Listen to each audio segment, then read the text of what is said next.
Rebonjour, on corrige l'activité. Vous avez remarqué que j'ai pris volontairement des valeurs assez simples pour trouver de tête la réponse.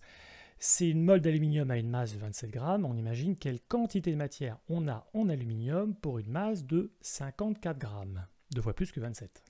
Mais avant de vous donner une correction, je vous propose de commenter quelques réponses pour lesquelles il serait bon de ne pas prendre exemple.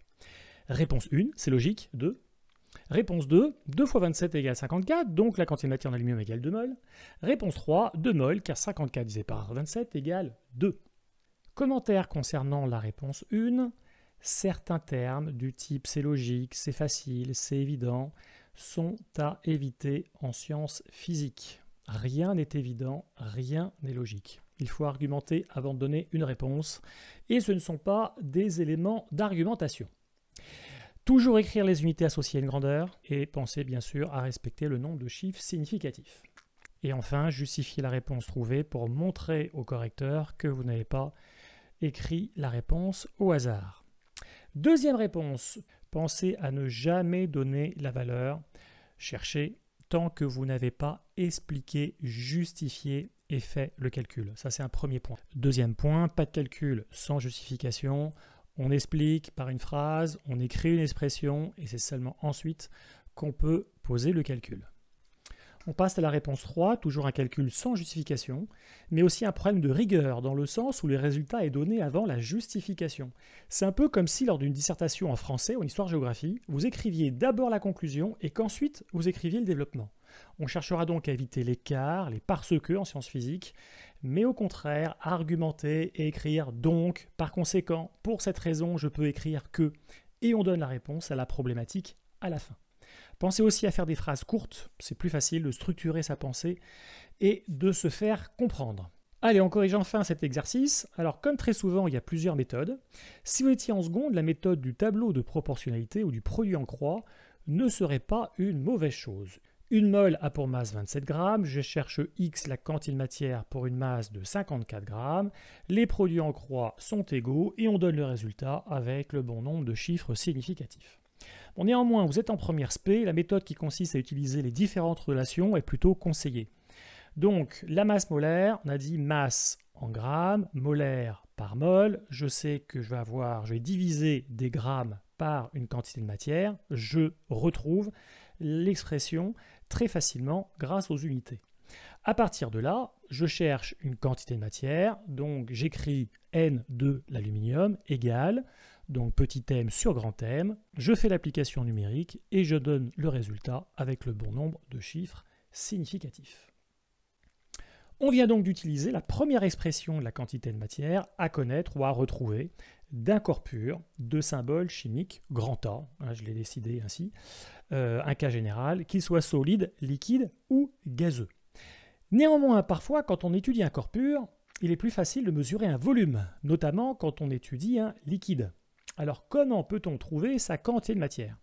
Eh bien, bien souvent, en utilisant sa masse volumique. Là encore, on peut retrouver l'expression à l'aide des unités. Une masse volumique, c'est donc le rapport d'une masse par un volume. J'en déduis que la masse est égale à la masse volumique multipliée par le volume de ce corps pur, que j'insère dans la première expression, ce qui me donne cette deuxième expression, la quantité de matière d'un corps B est égale à sa masse volumique multipliée par son volume divisé par la masse molaire de ce corps pur. Alors ces relations concernent uniquement les corps purs. Si on étudie un mélange, on peut trouver la quantité de matière des différentes espèces chimiques qui le composent, à condition qu'on connaisse la composition, un pourcentage, en masse ou en volume, des différentes espèces chimiques qui composent ce mélange. Alors imaginons, je suis en contrôle. J'ai un doute sur la véracité de cette expression. Eh bien, comparons les unités à gauche et à droite du signe égal pour vérifier que cette relation est bien cohérente. À gauche, on a des mols. À droite, une masse volumique est en grammes par litre. En multipliant par des litres, on obtient des grammes. La masse molaire est en grammes par mol, on peut donc simplifier et on obtient des mols moins 1.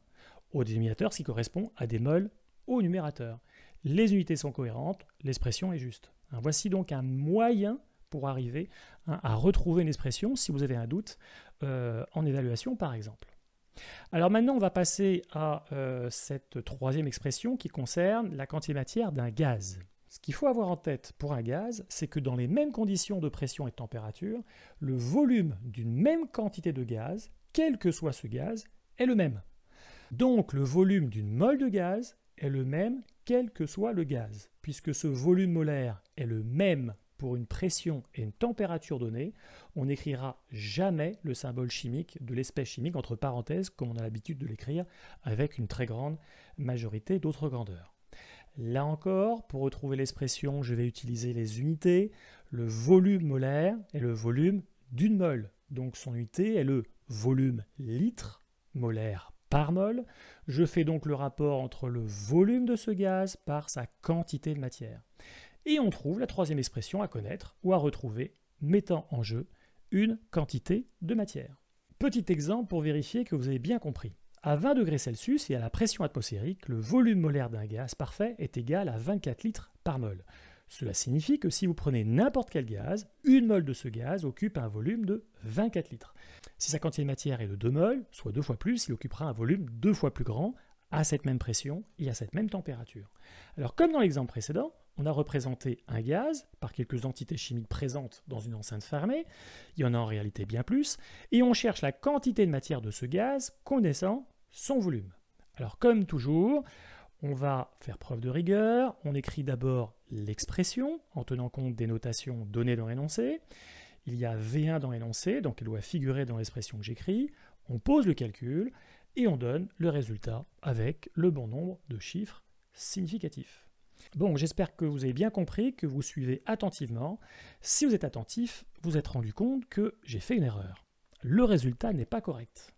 Une erreur dans le résultat peut arriver à tout le monde. Et pour l'éviter, un réflexe à avoir, on prend un peu de recul sur l'exercice et on se demande si le résultat est cohérent.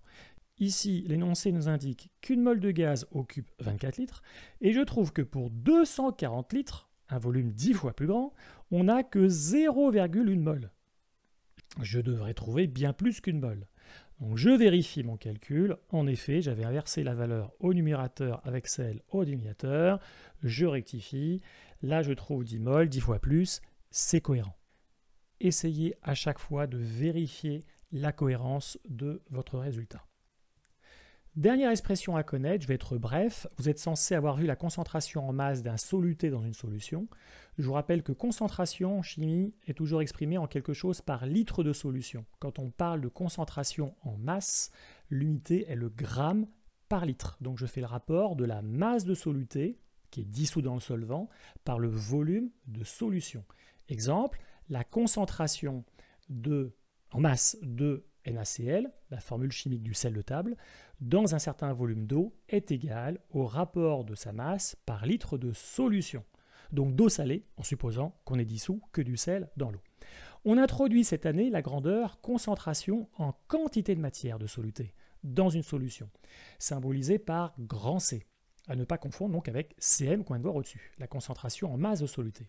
Elle s'exprime, donc celle-ci, en mol par litre. Donc on fait le rapport de la quantité de matière en soluté dissous dans le solvant par le volume de solution. On en déduit donc la dernière expression à connaître concernant la quantité de matière. Dernière diapo, enfin, voici un résumé du cours avec les 4 expressions de la quantité de matière en fonction de la situation et des données dans l'exercice étudié à connaître. Toujours le même conseil, ne les apprenez pas par cœur, vous les retrouvez grâce aux unités. La masse molaire est une masse en grammes molaires par mol. La masse molaire est donc le rapport entre la masse et la quantité de matière du corps pur étudié. On retrouve la première expression. La masse volumique, c'est une masse divisée par un volume. J'en déduis la deuxième expression.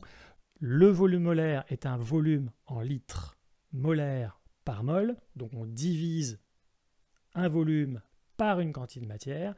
Je retrouve la troisième expression. Enfin, la concentration en quantité de matière, c'est le rapport de la quantité de matière par le volume de solution. C'est quand même plus sympa de jongler avec les formules que de les apprendre par cœur. Allez, bon entraînement et à bientôt!